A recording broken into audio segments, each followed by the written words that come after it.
Bonjour à tous, bienvenue dans Espace Clé, le live numéro 2 d'une série de lives qui s'intitule Les 3 secrets de nos ados enfin dévoilés.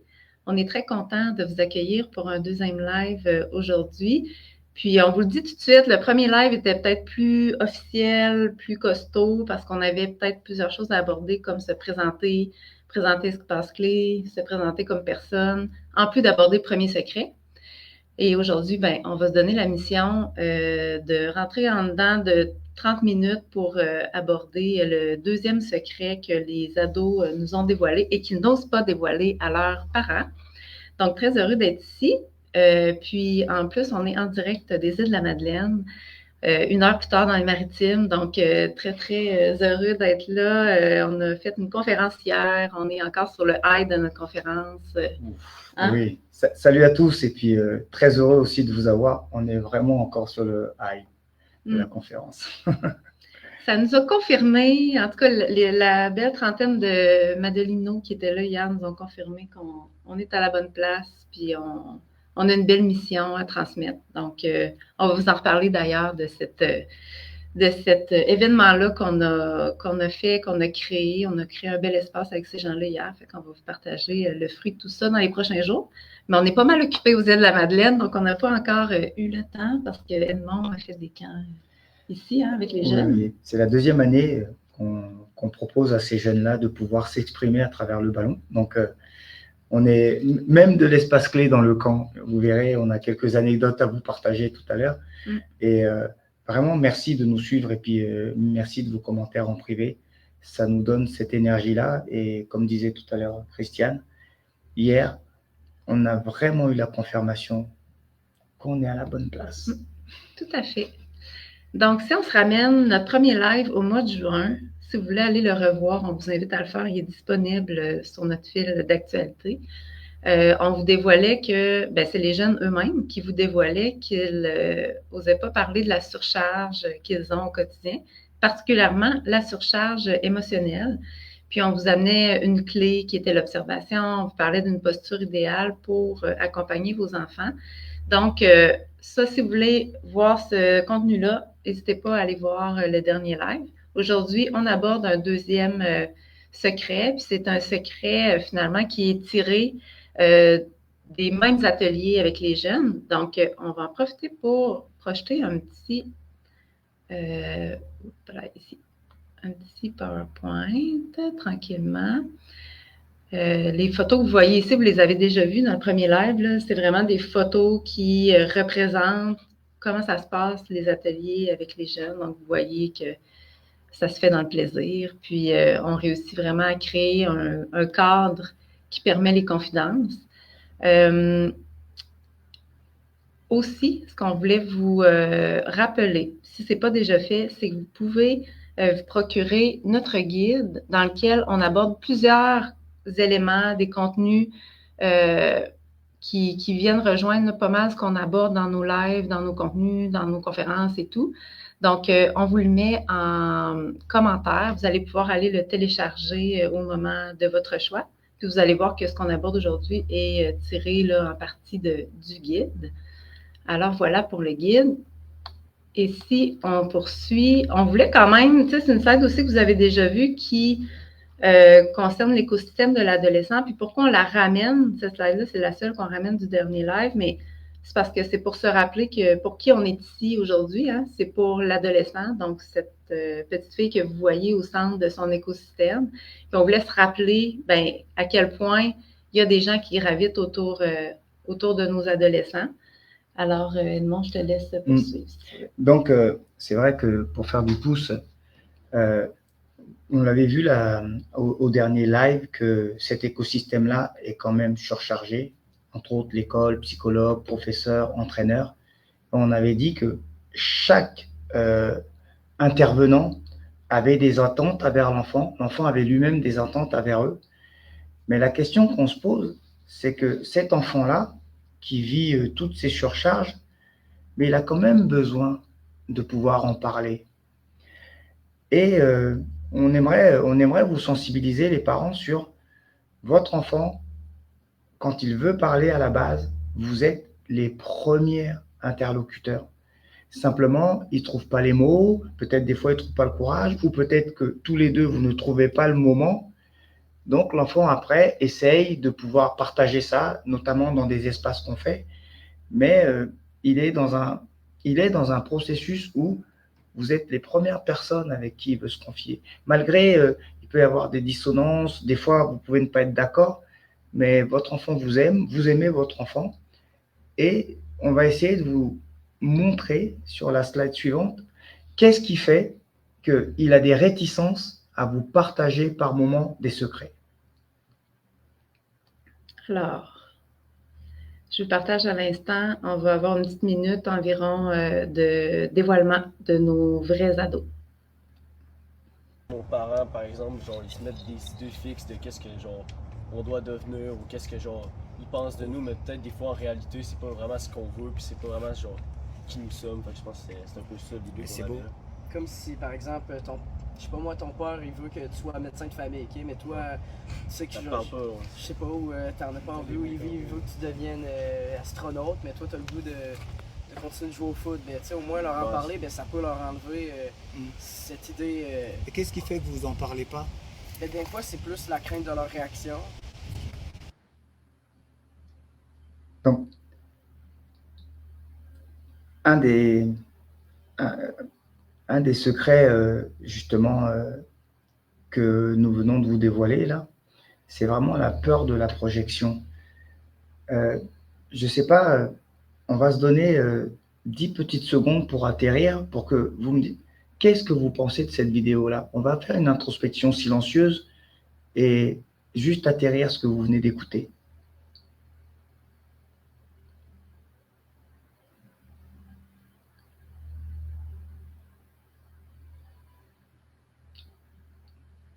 Et n'hésitez pas à le partager en privé ou à le partager en commentaire ou même le partager là. C'est quand même important ce qui est dit là dans cette vidéo parce que notre ado a peur de ne pas être à la hauteur de l'image idéale qu'on projette pour lui. Et cette image-là, elle reflète souvent nos propres attentes plutôt que sa réalité. Alors, vous me direz, comment faire justement? Et là, on va vous offrir une clé. Tout à fait. Rappelez-vous ce qu'on vous avait dit la première fois. Nous, on est là vraiment pour vous soulager plutôt que vous surcharger. On le sait que vous avez tous les outils pour être outillés, pour mieux accompagner l'enfant. Mais l'écoute active, elle demande quand même certaines conditions pour qu'elle puisse se réaliser.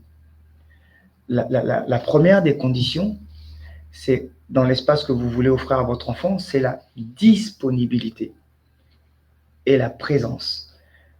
Hier, lors de notre conférence, il y a une maman qui, quand on lui a partagé un peu des anecdotes, a dit je prends conscience qu'en réalité, j'étais présent, mais je n'étais pas disponible. Parce qu'elle était présente à écouter son enfant, mais son cerveau ou sa tête, elle avait la tête ailleurs, elle était occupée. Donc, c'est vraiment important quand on décide d'être présent pour notre enfant, mais d'être aussi disponible. Ça, c'est la première clé. La deuxième, c'est le silence actif. Alors nous, dans l'espace clé, notre définition de silence actif, c'est notre capacité à garder le silence. Ouh là là là. C'est pas toujours évident hein, d'être à l'aise avec le silence. Donc, une des choses qu'on peut vous proposer, c'est déjà d'aménager dans vos journées des espaces où vous êtes seul avec le silence, ce qu'on appelle le silence passif. Ça va nous permettre petit à petit, quand notre ado échange avec nous, d'avoir une présence silencieuse qui va lui permettre de se dévoiler. Donc, le silence actif, c'est vraiment une des clés fondamentales dans l'écoute active qui permet à l'enfant de se sentir en sécurité pour mieux s'exprimer. Puis on peut commencer avec, tu sais, des fois, je veux dire, on le vit tous, un moment dans notre vie où on en voit aussi des personnes qui ont de la difficulté à juste accueillir le silence. Puis des fois, de se dire, bon, d'atteindre la marge de silence actif, ça peut être quand même,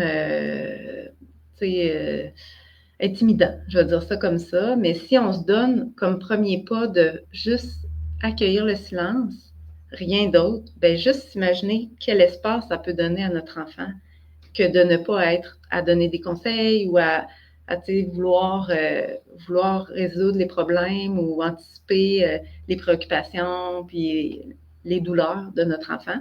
Donc, même le silence passif, même si ça sonne peut-être pas l'idéal, ben ça peut être un premier pas vers le silence actif que tu vas nous définir peut-être plus précisément.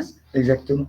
Mais comme je disais, dans le silence actif, il y a vraiment notre capacité là, à pouvoir garder le focus, à pouvoir être attentif, à avoir une attitude où on est centré sur ce que dit l'enfant et non pas centré sur nos besoins en ce moment-là ou ce que ça réveille en nous. Par moment, dans un échange avec nos enfants, qu'on le veuille ou non, ils ont l'art de savoir réveiller chez nous les choses qui peuvent nous blesser. Mais si on appréhende ce silence actif, vous allez voir que petit à petit, peut-être que l'enfant va le dire avec un contexte bien donné, que bien souvent, nous, on va couper parce que ça réveille des choses en nous. Et l'écoute sans miroir à son propre vécu, c'est un peu ce qu'on a vu tout à l'heure quand on parlait quelque part de projection. Il y a des moments où il y a notre propre vécu qui rentre en ligne de compte. Figurez-vous que j'ai vécu une expérience pendant le camp, là, que j'ai partagée hier d'ailleurs à la conférence. C'est un enfant qui a 6 ans et qui est doué pour les échecs. Pourquoi je dis doué? C'est que cet enfant-là, comme cadeau de Noël, il a demandé, comment on appelle d'échecs Un jeu d'échecs. Il a demandé un jeu d'échecs, oui, effectivement. Il a demandé un jeu d'échecs comme cadeau. Et il a demandé à ce qu'on lui mette une application sur sa tablette pour les échecs. Donc le papa s'est exécuté, il lui a pris un jeu d'échecs, etc., etc. Mais le papa est un ancien bon joueur de soccer. Et il a inscrit son enfant au soccer. Et son enfant a des habiletés. Mais son enfant, son œil pétille, ses yeux pétillent quand il parle d'échecs. Et comme le papa, lui, se dit, mais s'il me parle d'échecs, moi, je ne suis pas en mesure de l'aider parce que je ne sais pas ce que c'est. Je vais peut-être le diriger vers le soccer. Comme ça, je vais me rapprocher de mon enfant parce qu'il va sentir que je l'aide. Donc, c'est ce genre de choses que sans faire exprès, on est amené à faire. Parce que si ce papa-là avait été un ancien bon joueur d'échecs, il aurait peut-être accompagné son fils dans son rêve. Il aurait peut-être accompagné à faire des tournois, etc., etc. Donc, la projection, elle peut aussi avoir des dérives si on n'est pas dans cet espace d'écoute active pour mieux voir qu'est-ce que notre enfant veut nous dire à travers ses yeux qui pétillent, à travers son non-verbal, à travers ses actions. À travers la passion qui l'habite. C'est ça, exactement. Donc, effectivement, il y a quand même, pour moi, on a un rôle fondamental là-dedans pour pouvoir préserver la motivation de notre enfant. Et la permission. Alors, moi, j'adore cette formule-là. On a eu un super beau témoignage d'une maman, et puis vous allez voir que on vous les partagera dans les semaines à suivre, etc. Et quand on demande, on pose une question à cette maman-là par rapport à sa posture de maman avec son enfant, elle nous a répondu: je fais de mon mieux. Autorisons-nous à être imparfaits. Nous faisons de toute façon de notre mieux pour être plus proche de notre enfant. Même si on est disponible moyen, même si dans le silence actif, on n'est pas terrible, même si dans les projections, on se voit en train de le faire, permettons-nous d'accepter que nous sommes imparfaits, mais que nous faisons de notre mieux. Ça, c'est vraiment important. Puis accepter que nous, comme parents, on est imparfaits, puis que ça se ressent de la part de l'enfant. Ben, ce que ça a comme effet, c'est que l'enfant va accepter lui-même ou va avoir un modèle qui accepte d'être imparfait. Puis on a eu des beaux exemples. Puis là, on vous garde des surprises, mais on a comme plein de témoignages en banque. Puis là, on est en train de couper pour avoir des bons segments. Là, on a des gens extraordinaires autour de nous qui se livrent, qui se dévoilent. puis qui touche des aspects qu'on est en train de discuter à l'instant, puis on a hâte là, de vous partager ça, mais il y en a qui touchent particulièrement la permission qu'on se donne comme parents d'être imparfait pour que notre enfant ressente qu'il peut l'être à son tour. Ça libère. Mais on est vraiment conscient qu'il y a une pression sociale sur qu'est-ce que peut être le parent parfait, emmener son enfant au sport ou faire ci ou faire ça. On est d'accord avec ça, que cette pression-là, elle n'est pas simple. Mais si nous, on s'autorise à être persuadés qu'on fait de notre mieux, mais cette pression, elle aura moins de pression sur nous. Et la somme de tout ça, pour nous, dans l'espace clé, on se dit, c'est l'amour inconditionnel. C'est l'amour inconditionnel qui va nous permettre de nous accepter dans cette imperfection-là, qui va nous rapprocher de notre enfant.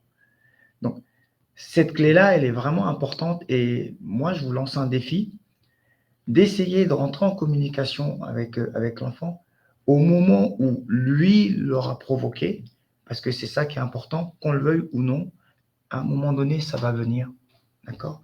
Et j'avais, pendant que je vous parlais là, j'avais vraiment quelque chose qui était extraordinaire qu'on a vécu aussi, un partage rapide.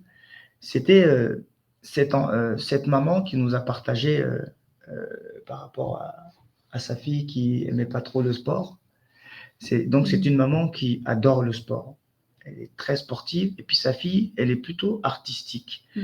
Et souvent, la maman, allez, ça te ferait du bien, viens courir avec moi. Oh, viens, on va aller faire du vélo. Parce que sa fille, elle a 8 ans et elle ne sait pas faire de vélo encore. Et il y a une sortie scolaire où on leur disait d'aller avec le vélo. Et là, écoutez bien, mais la maman, on est toujours dans cette projection-là. Elle s'est dit, oh là là, mais ma fille, si on va faire du vélo, alors si elle doit aller faire du vélo, alors qu'elle ne sait pas en faire, comment elle va se débrouiller? Et sa fille, elle lui répond tout simplement, mais maman, je le ferai à pied. Et là, ce qu'on voit par là, c'est que pour la petite fille, il n'y a aucun problème, les choses sont simples. Elle ne fait pas de vélo, elle y va à pied. Mais nous, en tant qu'adultes, on a anticipé toute la pression. Ben, dans la classe, ils vont rigoler parce qu'elle n'a pas de vélo, parce qu'elle est à pied, Mais chez nos enfants, dans leur esprit, les choses sont bien plus simples que ça. Donc, c'est vraiment important de pouvoir les écouter. Parce que la petite, puis elle était là d'ailleurs, sa maman l'avait amenée à la conférence, puis ils étaient très à l'aise les deux d'en discuter, c'était beau là, comme moment. Puis la petite, elle, ce qu'elle dit, c'est « Maman, pourquoi je devrais apprendre à faire du vélo? » Et là, sa maman de répondre « Ben, parce que tout le monde fait du vélo, je veux dire, c'est la base, il faut apprendre à faire du vélo dans la vie. » Mais elle a dit « Oui, mais pourquoi? » Puis là, la maman s'est comme ramenée à pas avoir de réponse à ce deuxième pourquoi-là, parce qu'elle se dit, ben, il n'y a pas de bonne raison. Il y a juste la pression sociale, ou en tout cas cette idée qu'il faut savoir faire du vélo. Exactement. Mais c'est quand même intéressant, puis c'est pour ça qu'on voulait vous ramener cette anecdote-là, parce que c'est si simple, tu sais, je veux dire, c'est accessible à tout le monde, mais c'est quand même un bel exemple à méditer, tu sais, puis à se demander, ben, OK, tu sais, si je me place dans la peau de cette maman-là, si je me place dans la peau de cette petite fille-là, tu sais, c'est quoi la façon de regarder cette situation-là? Puis il n'y a pas de bonne, il n'y a pas de mauvaise façon, mais je pense que l'objectif, c'est laisser la place à s'exprimer, laisser la place à la petite qui veut savoir, mais pourquoi ce serait obligatoire, puis de pas toujours avoir la réponse comme parent, puis de se dire, bon, ben, on va juste en discuter, on va aller plus loin, puis on va essayer de comprendre pourquoi elle veut tant pas faire du vélo. Mais c'est d'avoir la discussion puis de la poursuivre. Puis au final, ben, le résultat, il est-tu si important que ça? C'est d'avoir eu cette discussion-là avec notre enfant, c'est d'avoir partagé ce qui est important pour l'enfant aussi, qui est une artiste au final, qui, elle, s'accomplit dans le dessin, dans la peinture, dans toutes sortes de choses que sa mère se reconnaît moins, mais qu'elle tente de valoriser quand même. Donc, on est pris avec tout ça. On est tous des êtres humains différents. Donc, c'est ça. C'est un beau témoignage hier qu'on a eu en conférence. On a vraiment hâte, petit à petit, de vous partager ces expériences extraordinaires qu'on a réussi à vivre. Une osmose complète avec le public. J'ai hâte. Oui. Sinon, je vais en dire trop. J'ai vraiment hâte. On veut vraiment rester simple pour ce deuxième live. On voulait en faire un C'est live ça. court. On est très occupés, mais en même temps, c'était prévu, on voulait le faire. On avait des choses à vous dire aujourd'hui. Puis en même temps, il y a plein de choses qu'on a en tête, qu'on sait qui s'en viennent. Dans les prochains jours, on va vous partager tout plein de contenu. Donc, restez attentifs. Mais une chose est certaine, c'est qu'il va y avoir un troisième live, hein, parce que on a eu le premier où on vous a dévoilé le secret sur la surcharge. Le deuxième où aujourd'hui, on vous a dévoilé le secret sur la projection, que nos enfants anticipent et ont peur de ça. Puis, un troisième secret qu'on va vous partager lors d'un live numéro 3 qui va se dérouler en août. Mais là, on va avoir quelqu'un qui va venir participer à ce live avec nous pour... je vous dirai pas sur quoi, parce que ça va vous aiguiller sur le troisième secret. Mais on a très, très hâte de pouvoir faire participer cette personne qui va se joindre à nous. Il faut juste trouver la bonne date. Il faut juste voir si peut-être qu'on est capable de trouver une plage horaire qui pourrait être intéressante aussi pour l'Europe, la France. Oui. Je pense que c'est important pour toi. C'est notre prochain défi, là, c'est de pouvoir trouver un horaire qui arrange un peu tout le monde pour aussi pouvoir avoir le live avec la France, même si on est très, très content du partage que vous avez fait de notre dernier live. Et ça nous encourage à essayer de faire beaucoup plus grand encore parce que vous le méritez vraiment. Tout à fait. Donc, pour aujourd'hui, nous, on s'arrêterait ici. On vous rappelle qu'on vous encourage à aller télécharger le guide. Vous allez avoir des informations supplémentaires. On vous rappelle que vous pouvez toujours nous contacter à info@espaceclé.com. Puis, on va rendre disponible, bien entendu, ce live-là à toute personne qui désirait le voir en différé parce qu'on sait que pendant l'été, pendant les vacances, il y a beaucoup de monde qui regarde nos trucs en différé. Donc, on vous encourage à poursuivre. Puis, mais en même temps, faire des lives, on a comme pris goût. On aime ça, même si, tu sais, c'est ça, là, on n'est pas dans la perfection. Là, on n'a pas fait de rappel pour ce deuxième live-là, mais c'est pas grave. On est au rendez-vous, puis on se dit les gens vont pouvoir le regarder à leur guise. Puis, voilà. Donc, ça nous fait vraiment plaisir d'être parmi vous ce soir en direct des îles de la Madeleine. C'est ça. Puis, comme on disait, on reste en contact et restez vigilants. On va avoir tout plein de contenu qui s'en vient sur notre page. Très hâte de vous partager tout ça. Merci et surtout, continuez à nous encourager et n'hésitez pas à nous envoyer des commentaires.